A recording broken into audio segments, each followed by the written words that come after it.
Shabbos Daf Yud Zayin. It takes us through the last 5 decrees which were made in the attic where Hanania was learning about Sefer Yecheskel. The Gemara will list the 5 and have some discussions about each of them. This will take us to the next Mishnah in the parak, which goes back to Hilchos Shabbos, and we'll discuss a long-running machlokes between Beis Shammai and Beis Hillel about whether you're allowed to set up a malacha which can run on its own over Shabbos, or you're allowed to set it up to run before Shabbos. So first of all, we have the list of the 5 things, and the next one up on the list concerns the halacha of Tumas Ohel. We need a bit of an introduction over here. The halacha is midoraisa, a mace, any part of a dead human transfers tuma in the most extreme form. The body itself has the halacha of avi avos hatuma, which just means that anything that contracts tuma from it becomes an av hatuma, and something which gets tuma from that will still be a rishon hatuma. Now, what type of tuma and how severe the tuma is depends how it is contracted. Something which is above the airspace, directly above the avi avos hatuma, gets what's called a tumas mace, and it can only be purified by the 7-day-long procedure of sprinkling the water of the paraduma. That also applies to something which is in what's called the ohel of the mace. That means that this other object or person is under the same roof as the mace itself. Now, other further levels of tumah from this mace only have tumah for 1 day. So, for example, if you were to touch a kli which has av hatumah, which contracted the tumah from the body itself, that would only make you a rishon, and you would not have tumah for 7 days. It would only be for 1 day. Now, the halach over here is discussing what counts as a roof. If you are under the same roof as the mace, you would get tumah for 7 days. What kind of roof could that be? So the Gemara says it could be any object. Any longish object could serve as a roof. And if you were under this object together with the mace, the body, or piece of a body, then you would get tumah for 7 days. Now, how wide does this roof have to be? So the Gemara says as follows: Midoraisa, it has to be a tefach wide. However, there's a gzeira that was created midrabanan that even if it is less than a tefach wide, as long as it has a circumference of a tefach, it can still serve as a roof.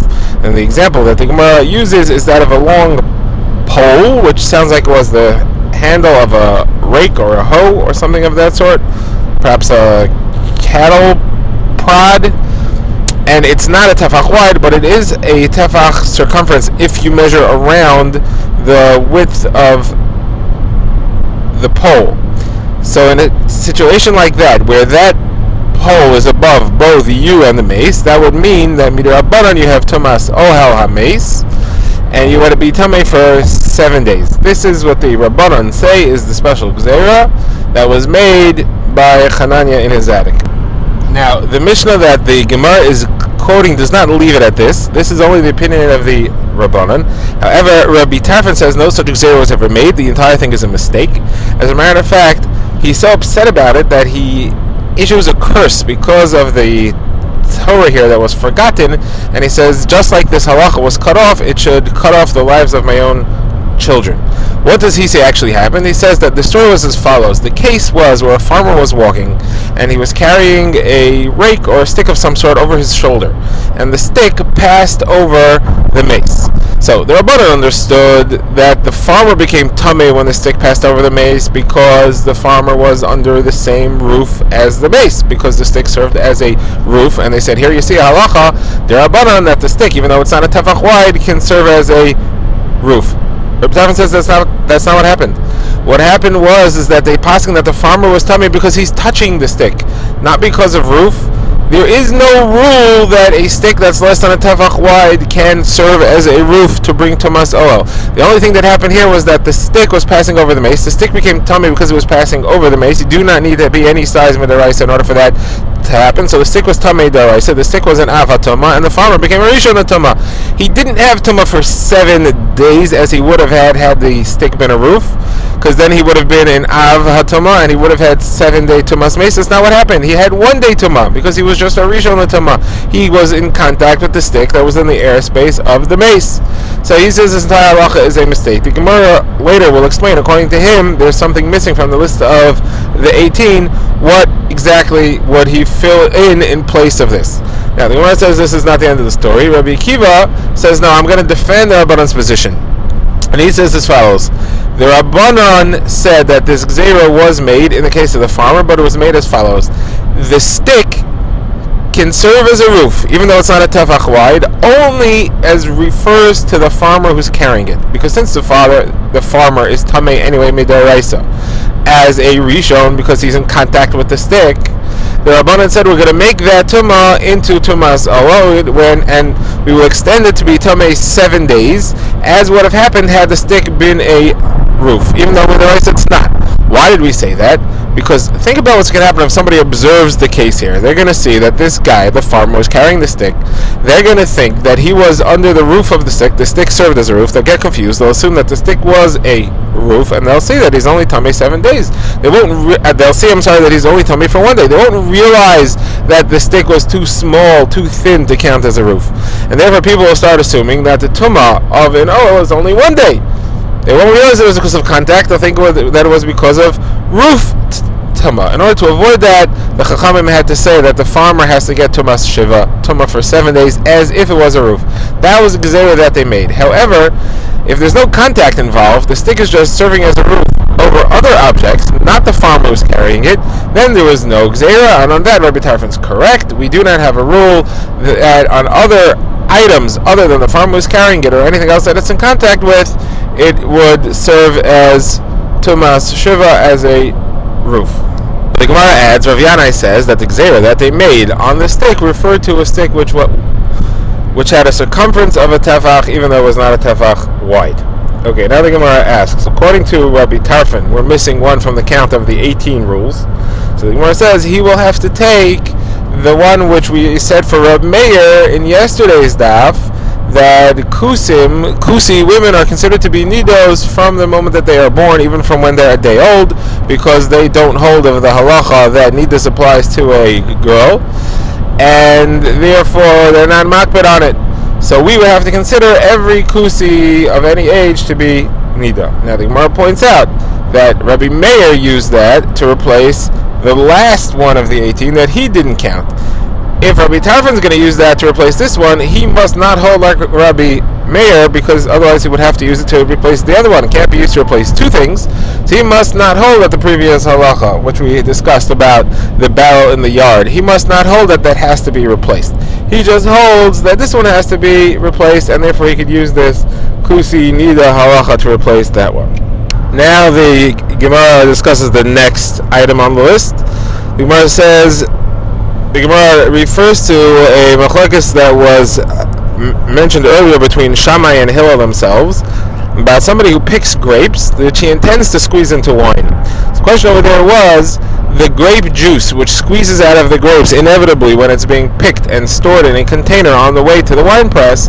Does that make the grapes huchshar for tumah or not? The halacha is that produce which is attached to the ground cannot become a tamei, even when it's picked off. It cannot become a tamei unless it first becomes wet with one of the 7 liquids, one of which is wine, which counts as grape juice. Grape juice counts as wine. So Shammai held that the juice which squeezes automatically makes it huchshar for tumah. It becomes wet with grape juice, and therefore it's ready to be makabel tumah. Hillel says no, that juice doesn't count. The only way that those liquids can be machshir something for tumah, make it ready to make it susceptible for tumah, is if the owner was happy that that juice was on the grapes. He says when you pick off the grapes, you're not happy about the juice that gets crushed onto the grapes because it's getting lost. It's falling to the ground. Why would you be happy about that? Therefore, it does not count as liquid to prepare and make the grapes susceptible to be makabel tumah. So the Gemara says that this was a strange interaction here. Shammai was insisting that his position is right, and Hillel said, why would you say that only by grapes and not by olives? If you squeeze olives, if you pick olives with intent to make oil, and Shammai said, if you'll start up with me, I'll say it by olives too. So the Gemara says that they stuck a sword in the floor of the Beis Medrash, and they said anybody who wants to come in is allowed in, nobody's allowed to leave, because they wanted to vote on the subject, and they needed a minimum quorum of people there to vote on it. And the Gemara says that Shammai was very strict in his rule, and Hillel, who was humble, bowed himself before Shammai, but he still refused to accept his psak, and they discussed it, and Hillel refused to accept it. When it came to the Talmidim of Shammai and Hillel, and it was Beis Shammai and Beis Hillel, then they voted on it, and this was again one of the 18 things that they voted on, one of the 18 things that was made in the attic with Hananiah, and they voted, and Shammai was the majority, and therefore the halacha followed Shammai. So now the Gemara discusses what is actually the reason. Hillel's opinion seems to make sense. The owner is not happy about it, about the juice which squeezes and it falls to the ground. So the Gemara says a few things over here. First of all, the Gemara says perhaps it is a gzeira, because in a case where the kli, the bucket that they picked the grapes and put it into, if the bucket itself was tamei, so then the liquid and the tumah comes at the same moment. The juice which is on the grapes and the tamei kli arrive at the same instant. In a case like that, you do not have to have willingness of the owner for the grapes to be wet, because it becomes tamei and wet at the same moment. In a case like that, it would be tamei. So the gzeira is, therefore, in all cases, the liquid makes the grapes ready to be makabel tumah, because in such a case, they would become. So the Gemara says that works according to the opinion that holds that when the liquid and the tumah come at the same time, the tumah is established and the liquid counts to make it ready to be makabel tumah. However, not everybody agrees to that. So what would you say according to the other opinion? So the Gemara says the other opinion would say that it's gzeira on a case where the bucket that they put it into was tarred, and therefore it's waterproof, and the wine's not lost, and therefore the owner is happy about the grapes being crushed. He doesn't mind. He anyway plans to squeeze them. The Gemara gives another pshat, where it says that it's because some of the grapes, when you pick them, they're clustered so closely together that they will get crushed. Your hands will crush them as you pick them.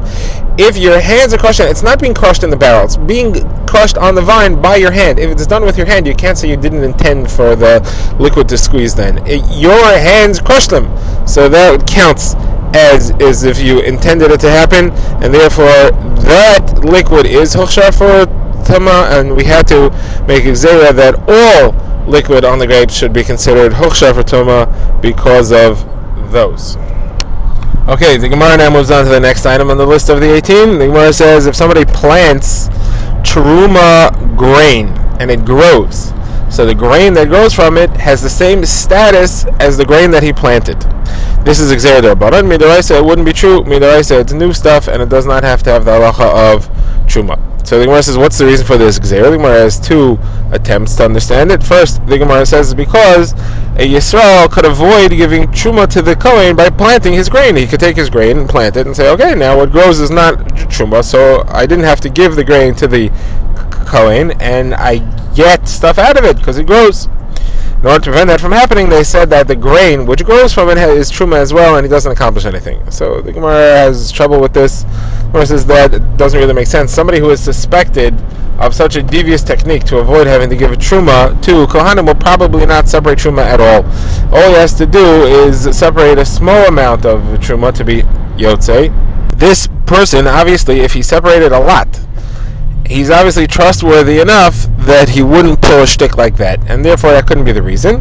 Gemara says the reason is because of something else. The reason is because Kohanim who have tamei truma that they can't eat, they may decide to save the truma from going to waste. Instead of having to burn it, they'll plant it, and they'll eat the stuff that grows from it. The problem is if they do that, it means they have it around their house for a long time, and while it's around, they may get confused with their other food, and they'll end up eating it. To prevent that from happening, they said that the truma which grows from such grain would have the same status as the grain itself, and it would be tamei truma. Therefore, the Kohanim wouldn't accomplish anything. Therefore, they wouldn't plant it, they wouldn't store it, and nothing could possibly go wrong because of that. Next rule, the Gemara says, is that if you are caught standing in a Rosh Hashanah with your wallet, and Shabbos begins, So how do you get your wallet inside your Rosh Hashanah? So mid'araisa, you could walk less than 4 amos and stop, and then walk less than 4 amos and stop, and you wouldn't violate the halacha of carrying. The Chacham said you can't do that. They said if you would like to do something, you would have to give your wallet to a guy to carry it for you. And that is the next of the 18 rules. The Gemara now lists the next of the 18 gzeros, the 18 rules. The Gemara quotes Bali in the name of Avimi Snavasa, who says that it is the rules against eating food, certain types of food, that come from the Goyim in order to prevent intermarriage and avodah zarah. They are Pas Akum, Shemen Akum, Yain Nesach, and Yichud with non-Jewish girls. All these are forbidden. The Gemara says they are forbidden because they can lead to avodah zarah. And that is the last of the 18 actually, because if we add up the ones that we have so far, plus non-using a lamp to read or to pick off lice, if you add them all up, you get 18 if you count with it the rule of the Kusi women being considered to be need to add any age. So the Gemara says, okay, that's great, except according to Rabbi Yaisi and Rabbi Tarfon, by extension, who counted those so far they were included in the ones we had up till now. So according to Rabbi Meir, for example, you have a list of 18, but according to them, you don't have 18 because you already counted that one about the Kusim. So the Gemara says there's one more. Now it's a statement of Rav Nachman Yitzchak, who said that they asserted something else because of something else. So Gemara says it's a very mysterious kind of statement, something else because of something else. What's this referring to? Gemara said that they decreed that every Gentile child has the halacha of a zav in order to prevent Jewish children from associating with them, which may lead to sodomy. We don't want that to happen.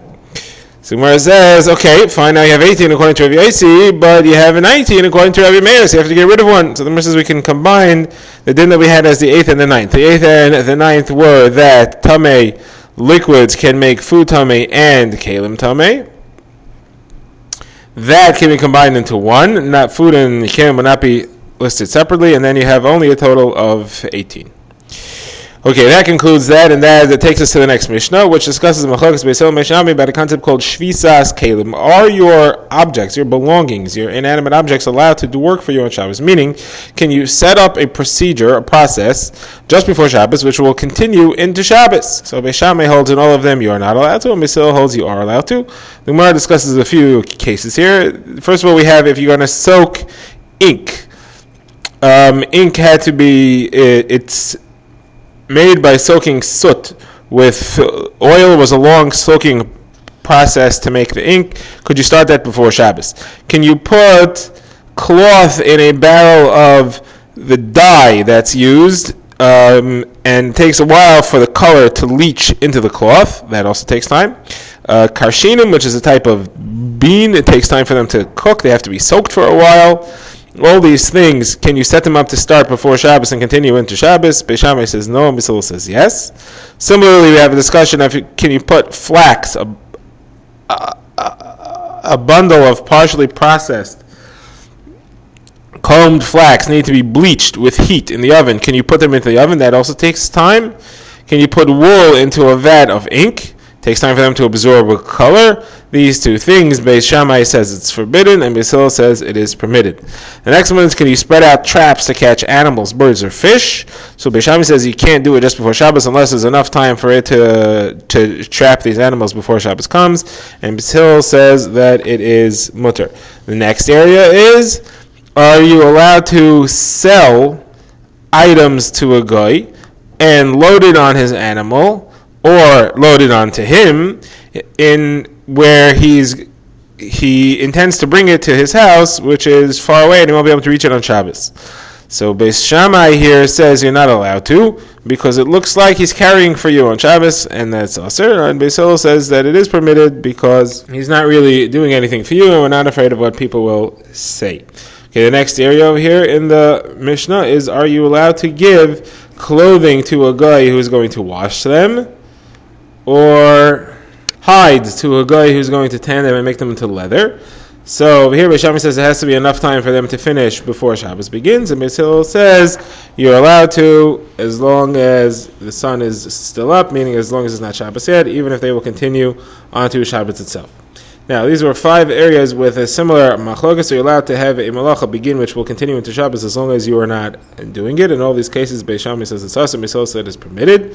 The Mishnah continues, Rav Shimon ben Gamliel says that in my father's household, they used to give white clothes to a guy who would wash him 3 days before Shabbos. White clothes take a long time to wash, they need to be perfectly clean, and here he seems to be being machmer like Beis Shammai, that you have to leave time for him to finish before Shabbos. Now, the Mishnah ends off and says that, however, Beis Shammai does agree to Beis Hillel that you are allowed to load olives or grapes into the press, which will be crushed on Friday afternoon. The Gemara will explain this at length. Rashi here gives us a short hint that these grapes and olives have to be partially ground and processed before Shabbos. You're not going to be pressing them on Shabbos, but the liquid will continue to leach and flow out of them throughout Shabbos. That is not actually an Isser D'Oraisa because they're already partially processed, and that's why Beis Shammai agrees.